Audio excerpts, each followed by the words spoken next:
அனைத்து உரிமைக்குரல் நண்பர்களுக்கும் வணக்கம். தொடர்ந்து நிறைய சிக்கல்கள் மட்டுமே வந்துட்டு இருந்த விஜயுடைய தமிழக வெற்றி கழக கட்சிக்கு பார்த்தீங்கன்னா தற்போது ஒரு குட் நியூஸை காவல்துறை அனுப்பியிருக்காங்க. அது என்னன்றது அந்த வீடியோவில் முழுமையாக பார்க்க போகிறோம், வாங்க பார்க்கலாம். நடிகர் விஜய் கட்சி ஆரம்பிச்சதுலேருந்து இப்போ வரைக்கும் பார்த்தீங்கன்னா அவருடைய கட்சிக்கு ஏகப்பட்ட சிக்கல்கள் மட்டுமே தான் தமிழக அரசால் வழங்கப்பட்டு வந்துட்டு இருக்கு. இதற்கு முதல் முக்கிய காரணமே அவர் ஒரு உச்சகட்ட நடிகர் அப்படின்ற காரணத்தினாலையும் இவர் முழுக்க முழுக்க திராவிடத்தை எதிர்த்து அரசியல் பண்ண போறாரு அப்படின்ற ஒரு காரணத்தினாலையும் தான் அப்படின்னு சொல்லலாம். ஏன்னா தமிழ்நாடு அப்படின்னாலே இதை திராவிட நாடு அப்படின்னு கோஷம் போடுறவங்க மத்தியில் அவரும் திராவிட கொள்கையோட ஒரு கட்சி ஆரம்பிச்சாரு அப்படின்னா நிறைய பேருடைய கவனம் பார்த்தீங்கன்னா விஜயோட கட்சி பக்கம் போகும் அப்படின்ற காரணத்தினாலேயே தற்போது திமுக அதிமுக அப்படின்ற இரண்டு கட்சிகளுமே ஒரு பெரிய பீதியில தான் இருந்துட்டு இருக்காங்க. இதனுடைய ஒரு வெளிப்பாடு தான் விஜயோடைய மாநாடு தள்ளி போயிட்டே இருந்துச்சு அப்படின்னு நம்ம அனைவருக்குமே தெரிஞ்சிருக்கும். இதற்கு முன்னதாக கூட விஜயோடைய கட்சி கொடியேற்ற நிகழ்வு கூட பெரிய இடத்துல நடக்கக்கூடாது, உங்களுடைய அலுவலகத்துறையாக தான் நடத்திக்கணும் அப்படின்னு காவல்துறை பார்த்தீங்கன்னா உங்களுக்கு ஒரு எச்சரிக்கையாக கொடுத்திருந்தாங்க.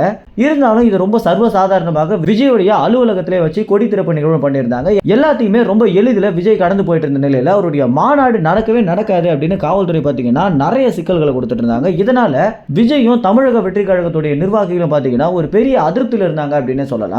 இப்படி தொடர்ச்சியாக சிக்கல் வந்துட்டு இருந்த நிலையில தற்போது அக்டோபர் 27 விஜயோடைய மாநாடு தேதி அறிவிச்சு இடமெல்லாம் பார்த்த நிலையில காவலர்கள் பார்த்தீங்கன்னா அனுமதி தருவாங்களா மாட்டாங்களா அப்படின்ற ஒரு பெரிய குழப்பத்திலே தான் தமிழக வெற்றி கழகம் இருந்துட்டு இருந்துச்சு.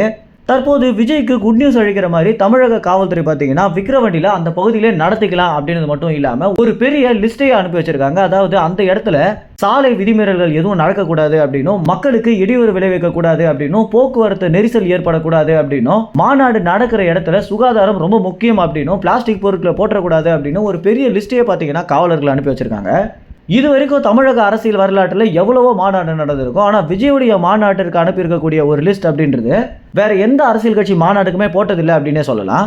இந்த ஒரு தகவல் குறித்து என்ன நினைக்கிறீங்க அப்படின்ற உங்க கருத்துக்களை கமெண்ட்ஸ்ல தெரிவிங்க. நன்றி, வணக்கம்.